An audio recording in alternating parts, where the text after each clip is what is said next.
जमशेदपुर की खबर एक बार फिर आपको बताएं। जमशेदपुर के होटल एल्कोर मामले में 9वें आरोपी राजू भालोटिया की बेल पिटीशन खारिज हो गई है। जी हां, जिला जज की अदालत ने राजू भालोटिया की जमानत याचिका जो उन्होंने दाखिल की थी वो खारिज कर दी गई है। बता दें कि कल सुनवाई के बाद कोर्ट ने फैसला सुरक्षित रख लिया था। इससे पहले होटल मालिक राजीव दुग्गल समेत 7 आरोपियों की जमानत याचिका भी खारिज हो चुकी है, जबकि एक महिला ऐश्वर्य को जमानत मिल चुकी है। लॉकडाउन में होटल खोलने और यहां देह व्यापार अधिनियम के तहत इन सभी पर कार्रवाई की गई।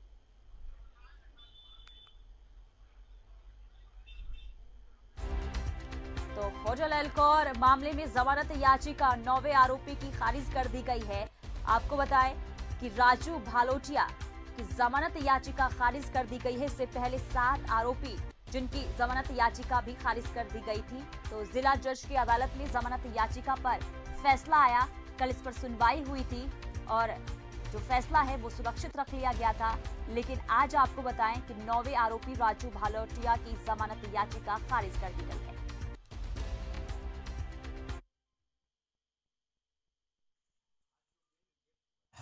उसमें राजकुमार अग्रवाल उर्फ राजू भालोटिया का बेल फाइल हुआ था, जो कल जिस पर सुनवाई हुआ था और आज माननीय न्यायालय द्वारा उसमें आदेश पारित हुआ और उनका भी बेल रिजेक्ट किया है।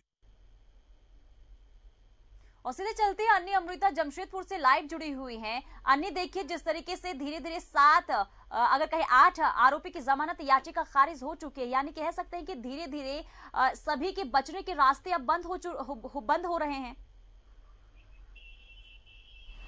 देखिए पुनीता, अब जो है इनको सिर्फ हाईकोर्ट से उम्मीदें हैं कि वहाँ क्या कुछ होता है।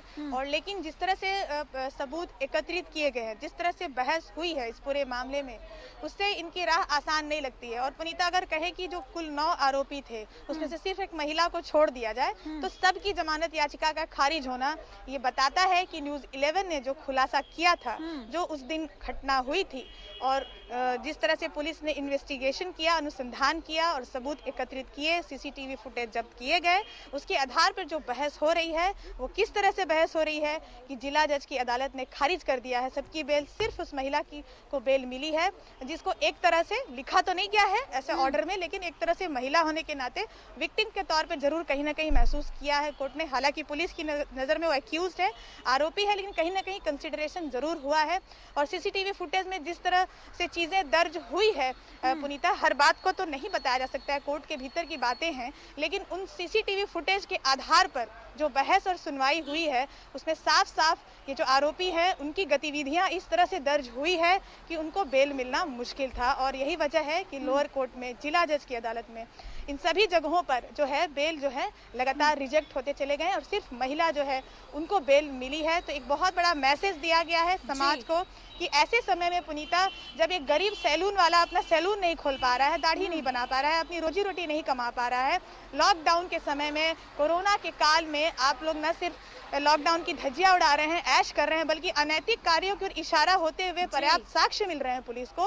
वो तमाम इशारे जो अनैतिक कार्य की ओर जता रहे थे, उस तरह की गतिविधियां दर्ज होना और वैसे सबूत मिलना इस बात की तरफ इशारा करता है कि किस तरह से ऐसे दौर में इतने बड़े बड़े लोग इस तरह का कार्य कर रहे थे पुनीता। तो आज बहुत बड़ा दिन है कि जो मामला न्यूज़ 11 ने उजागर किया, बहुत बड़ा दिन है। और ऐसा लगता है कि अन्य अमृता, लॉकडाउन में जिस तरीके से अनैतिक काम चल रहा था होटल में, ये सभी आरोपी भूल गए थे कि कानून से बड़ा कुछ नहीं होता है। चलिए, बहुत बहुत शुक्रिया तमाम जानकारी के लिए।